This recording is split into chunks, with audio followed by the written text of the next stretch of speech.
নমস্কার, the news counter .এসে আপনাদের আরও একবার স্বাগত। আমাদের রাজ্যে দু দফায় ভোট নির্বাচন কমিশন ইতিমধ্যে ঘোষণা করে দিয়েছে। 23শে এপ্রিল এবং 29শে এপ্রিল আমাদের রাজ্যে ভোট গ্রহণ এবং অন্যান্য যে সমস্ত রাজ্যে বিধানসভা নির্বাচন হচ্ছে তাদের সঙ্গে একই সঙ্গে আগামী 4 মে মানুষের রায়ের ফল গণনা হবে। এটাও নির্বাচন কমিশন তার নির্দিষ্ট সূচিতে জানিয়ে দিয়েছে।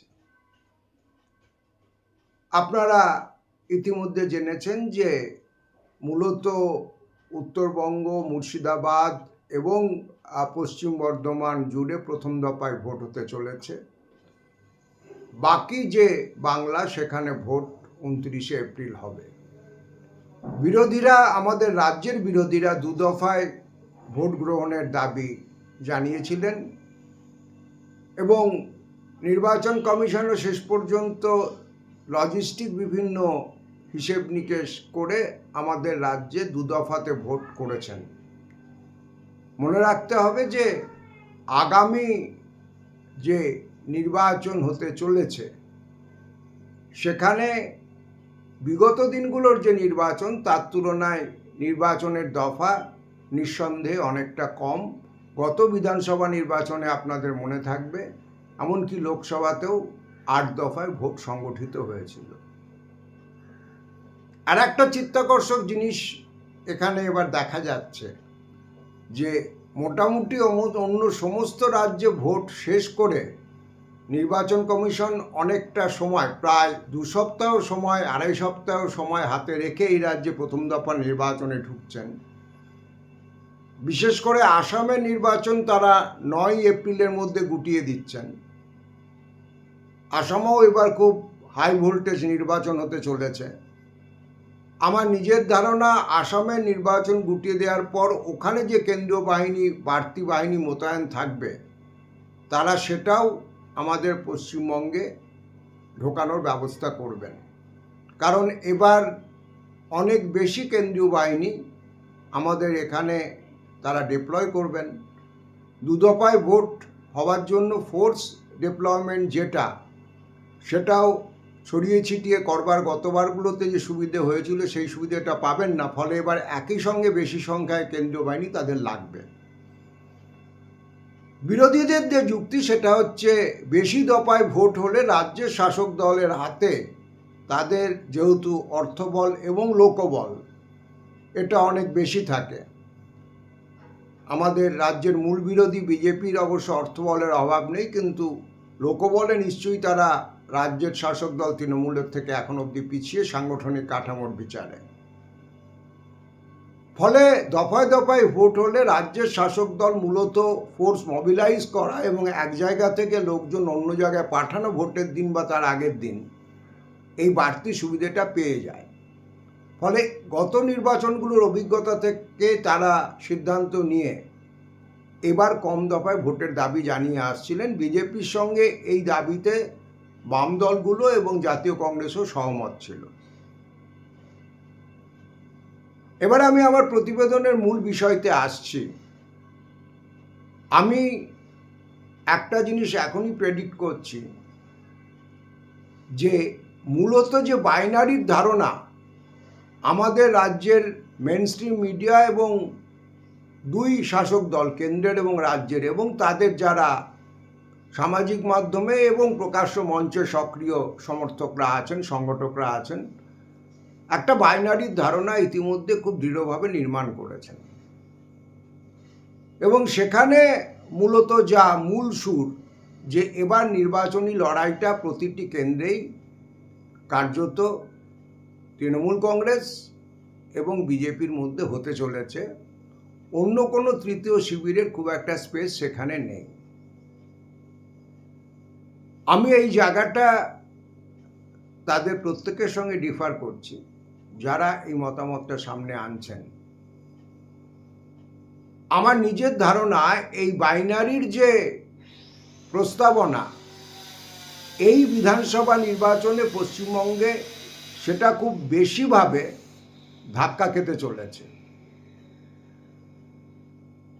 এবং নির্দিষ্টভাবে সংখ্যার হিসেবে ধরলে আমার এখন পর্যন্ত যা নিজের ধারণা এবং অঙ্ক, তাতে অন্তত 35টা থেকে 40টা আসনে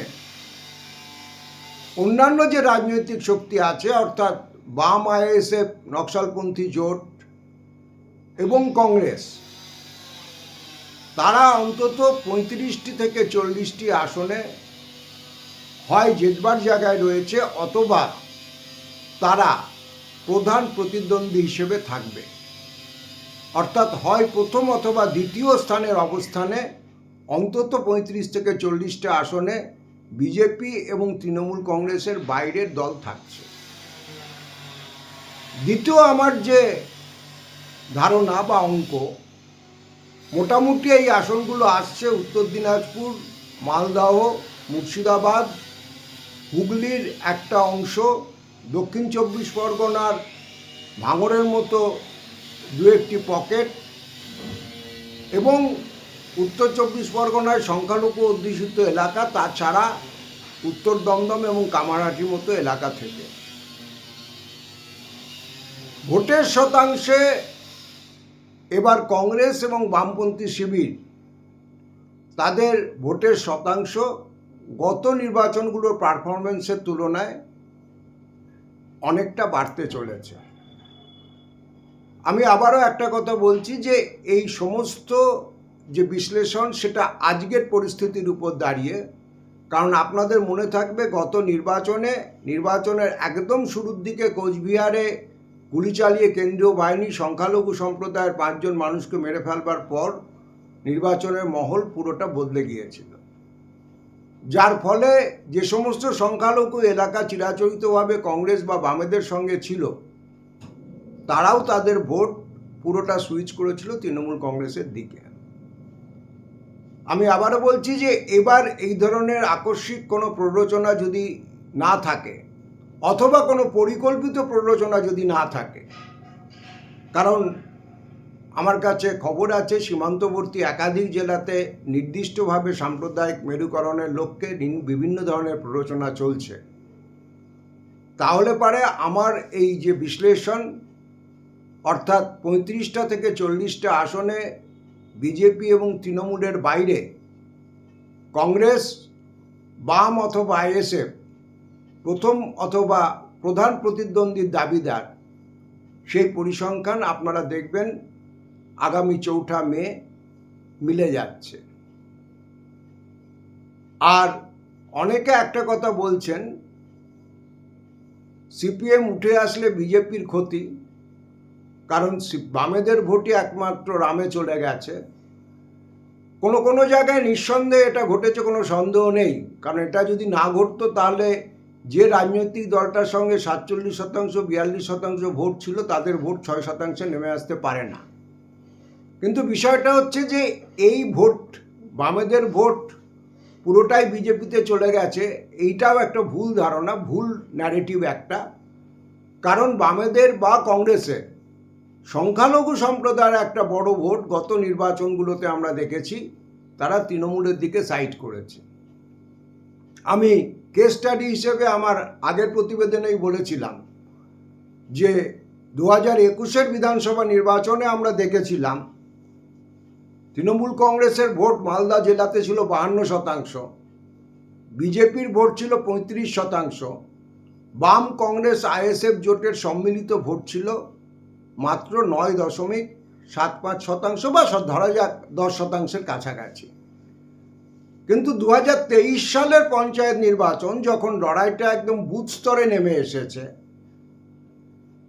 তখন কিন্তু একটা আশ্চর্য জিনিস দেখা গেছিল যে এই 2021 আর 23-এর মধ্যে তৃণমূল কংগ্রেসের ভোট 52 থেকে 42% নেমে এসেছে, বিজেপির ভোট 35% থেকে সেটা চলে গেছে 19.78%।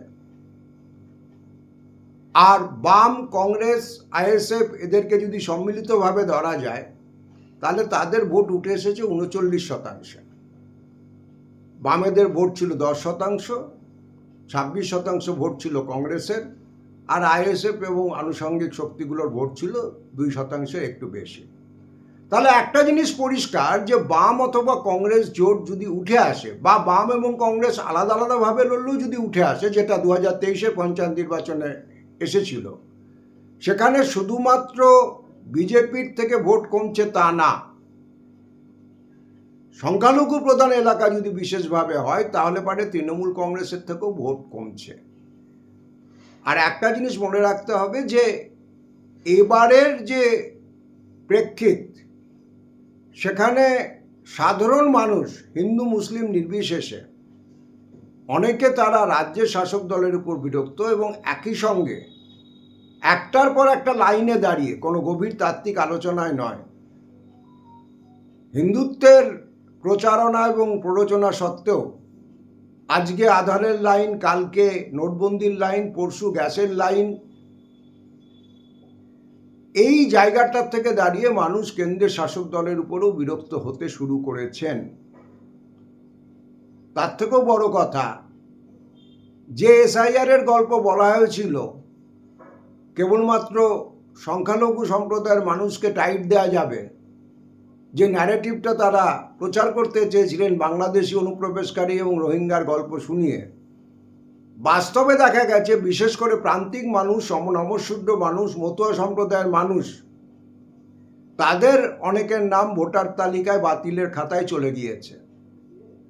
এবং এর জবাবে বিজেপি নেতৃত্বের কেবলমাত্র সিএএতে আবেদন করুন বলা ছাড়া আর খুব একটা কিছু নেই। এটাও একটা বড় সমস্যা, যেটা নাগরিক, উচ্চবিত্ত, মধ্যবিত্ত সমাজের বাইরেরও একটা সমস্যা। তো সব মিলিয়ে সামগ্রিকভাবে বিজেপি বিরোধী এবং তৃণমূল বিরোধী একটা রাজনৈতিক স্পেস বিকল্প রাজনৈতিক শক্তিগুলো খুঁজে পাচ্ছে বলে আমার ধারণা। আপনারা খেয়াল করে দেখবেন যে গতবার যে সমস্ত রাজনৈতিক শক্তিগুলো কেবলমাত্র নো ভোট টু বিজেপি বলেছিলেন, তাদের মধ্যে একটা বড় অংশ নতুন মোর্চা গড়ে এবার বিজেপি এবং তৃণমূল কংগ্রেসের বিভিন্ন জনবিরোধী নীতির উপর প্রচারের ডাক দিয়েছেন, যে মুখগুলো গত নির্বাচনে অধিকাংশ ক্ষেত্রে পরিচিত ছিল নো ভোট টু বিজেপির আন্দোলনের মুখ হিসেবে।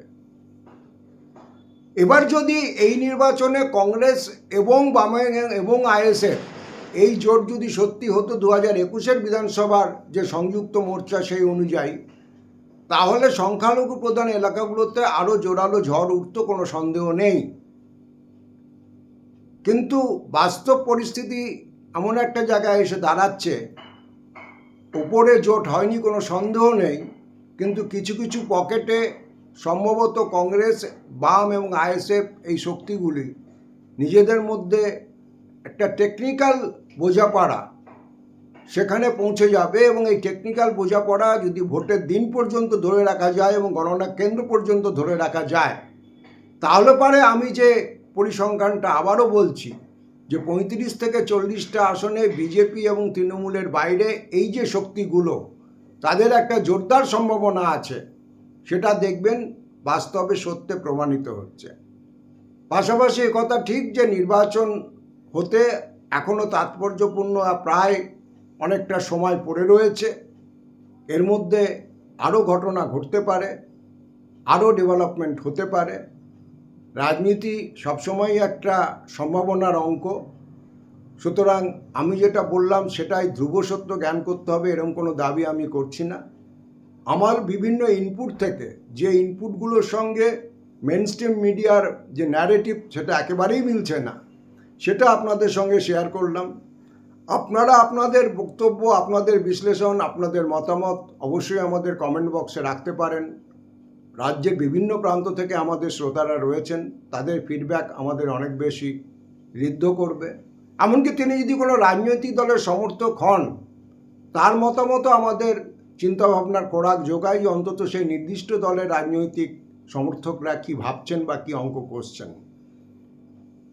আর যদি চান আপনারা আমাদের এই thenewscounter.es শেয়ার করতে পারেন। দেখা হবে পরবর্তী এপিসোডে। সকলে খুব ভালো থাকবেন।